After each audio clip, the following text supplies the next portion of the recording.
푸영쌤, 수리쌤과 함께하는 수학교실 7번째 시간 입체도형, 정육면체와 직육면체를 알아보도록 하겠습니다. 개념 바로 알기.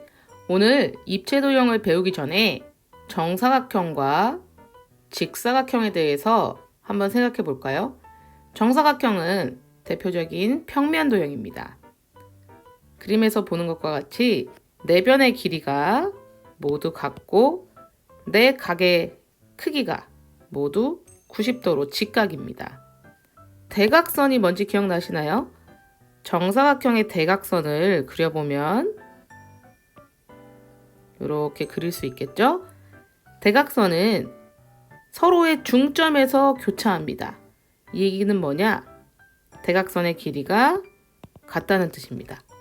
그리고 대각선이 수직으로 교차합니다. 정사각형은 위와 같은 특징을 가지고 있는 평면도형이라고 할 수 있겠죠. 이번에는 직사각형에 대해서 한번 알아볼까요? 직사각형도 평면도형이고요. 직사각형은 아까 정사각형과 다르게 마주보는 변의 길이가 같습니다. 이렇게 마주보는 길이가 같고요. 네 각이 모두 직각입니다. 보이시죠? 90도로. 직사각형의 대각선을 한번 그려보면 이렇게 그려지죠.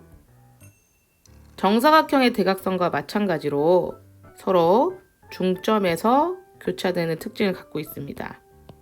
길이가 같다는 거죠. 하지만 보시다시피 이 각도는 90도로 만나진 않습니다. 대각선이. 그럼 입체도형이란 무엇일까요? 선생님이 입체도형이라고 생각되는 것들을 사진을 찍어서 한번 전시해 봤는데요. 이렇게 우리가 흔히 볼 수 있는 종이 상자, 그 다음에 이거 원통형, 원기둥형 종이 상자도 있고요. 교실에서 볼 수 있는 여러분이 잘 가지고 노는 쌓기나무도 있습니다. 그리고 공 모양의 입체도형도 있죠. 이렇게 공간에서 일정한 크기를 차지하는 도형을 입체도형이라고 합니다. 아까 정사각형, 직사각형은 평면도형이었죠.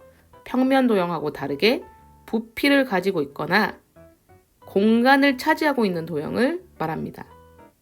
직육면체란 무엇일까요?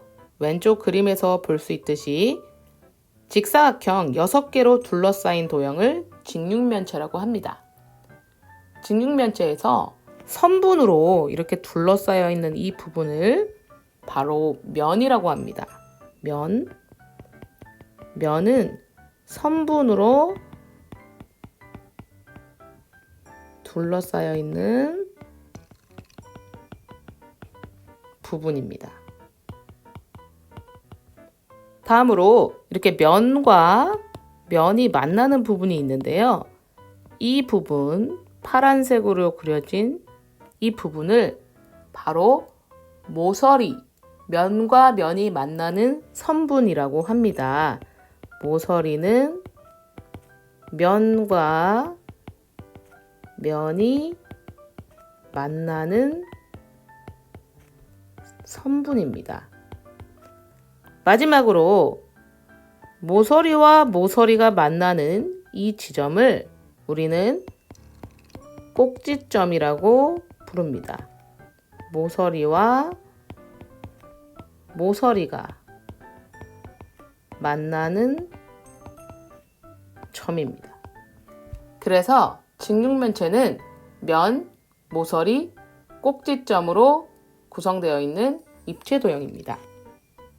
그렇다면 직육면체에는 몇 개의 면, 모서리, 꼭지점이 있을까요? 선생님하고 한번 수를 세어볼까요? 직육면체의 여기 앞부분, 여기 면이 있죠?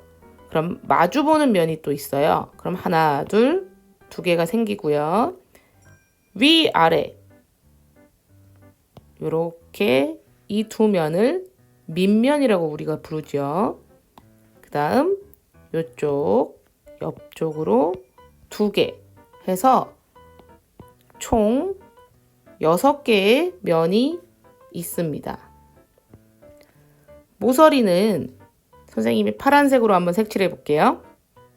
하나, 둘, 셋, 넷, 다섯, 여섯, 일곱, 여덟, 아홉, 열, 열하나, 12개가 있네요. 자, 꼭지점을 한번 찍어 볼게요. 하나, 둘, 셋, 넷, 다섯, 여섯, 일곱, 여덟. 그래서 8개가 있습니다. 직육면체는 6개의 면과 12개의 모서리, 8개의 꼭지점을 가지고 있습니다. 면이 6개인 건 사실 이름에서도 알 수 있습니다. 육면체잖아요. 그죠? 그래서 면이 6개가 있다는 걸 쉽게 알 수 있습니다.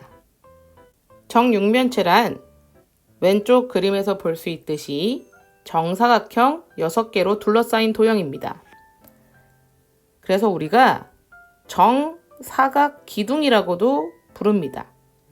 밑면의 모양을 따서 기둥의 이름을 붙이는데요. 이 경우에는 밑면이 정사각형이기 때문에 정사각 기둥이라고도 부릅니다. 이번에는 정육면체의 면, 모서리, 꼭지점의 수를 알아보도록 하겠습니다. 아까 직육면체처럼 이름에서 벌써 알 수 있죠? 정육면체, 6개의 면이 있다는 거거든요. 면이 6개가 있는지 한번 확인해 볼게요.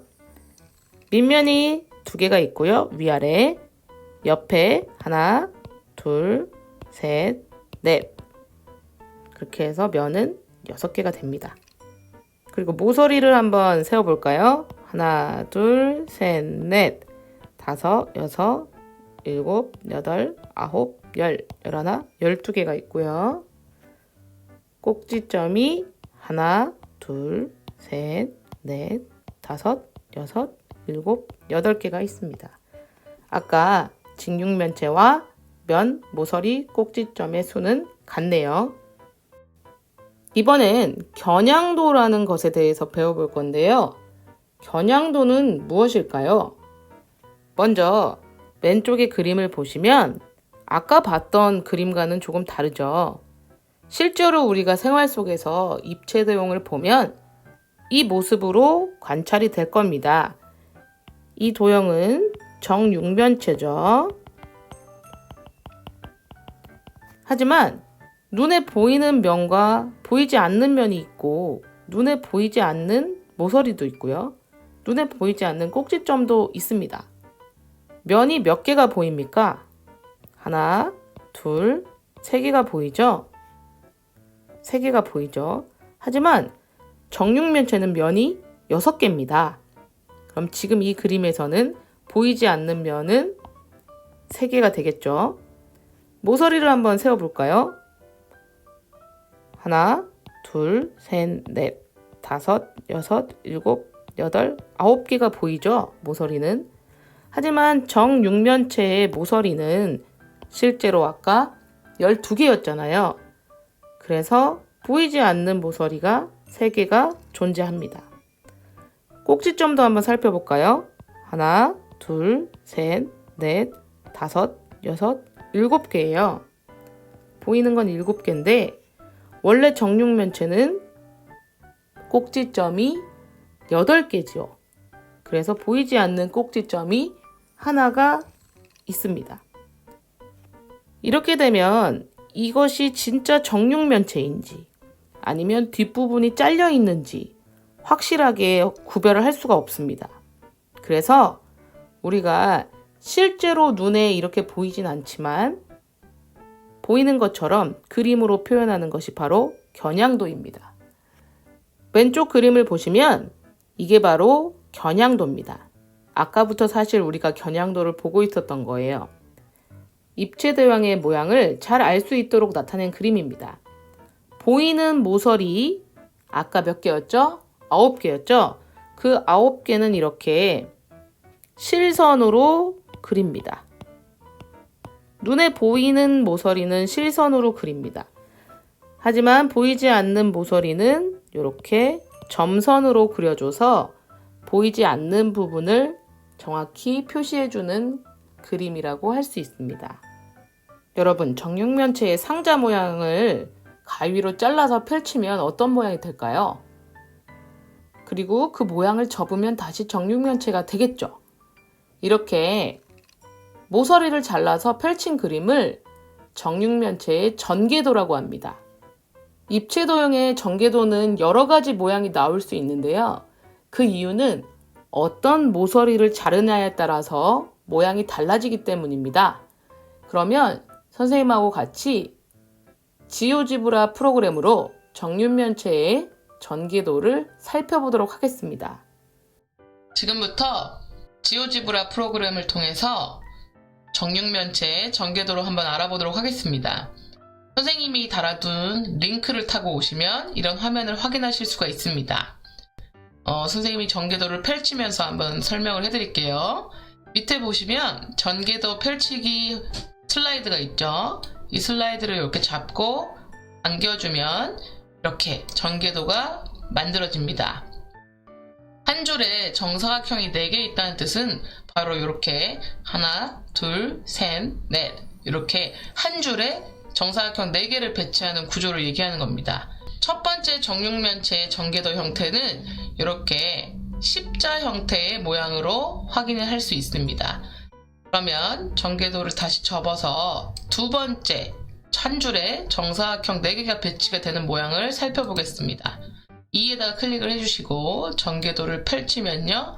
이렇게 한 줄에 정사각형 4개가 배치가 되어 있고요. 양쪽으로 2개가 배치되어 있습니다. 원래 이 부분에 있었던 한 면을 여기로 이동시켰네요. 다시 전개도 접어서 정육면체 만들어 주시고요. 세 번째 모양 한번 살펴볼까요? 네, 이렇게 여기 있던 면이 왼쪽으로 한 칸 더 이동했습니다. 아까와 마찬가지로 정사각형이 한 줄에 4개가 배치되어 있고 여기 있던 면이 이쪽으로 이동하게 되겠죠. 그래서 마주보는 면을 우리가 이렇게 밑면이라고 이야기하는데요. 밑면이 계속 이동하는 면을 살펴볼 수가 있습니다. 그럼 여기 나머지 4개가 정육면체의 옆면이 되겠습니다. 다시 접고요. 네 번째 패턴 한번 살펴볼게요. 이렇게 여기 있었던 면이 이쪽 끝으로 이동하면서 마찬가지로 4개가 한 줄에 배치되고 T자 형태의 전개도 모양을 살펴볼 수가 있습니다. 그 다음 어떤 걸까요? 다섯 번째 패턴 이렇게 펼쳐주면 여기 있던 면이 이쪽 끝으로 이동해서 이렇게 한 줄에 4개가 배치되어 있고 이렇게 모양이 형성되어 있네요. 다시 접겠습니다. 여섯 번째 패턴의 전개도입니다. 이렇게 그렇죠? T자에서 한 칸이 내려간 형태 여섯 번째 형태가 되겠습니다. 그래서 한 줄에 정사각형이 4개 배치되는 전개도 6가지를 알아봤습니다. 이번에는 한 줄에 정사각형 3개가 배치되는 7번째 패턴의 전개도를 살펴보겠습니다. 펼쳐보면 이렇게 한 줄에 하나, 둘, 3개가 배치되고요. 여기 요 모서리 요쪽, 요쪽 이렇게 잘라줘서 펼쳐지게 됩니다.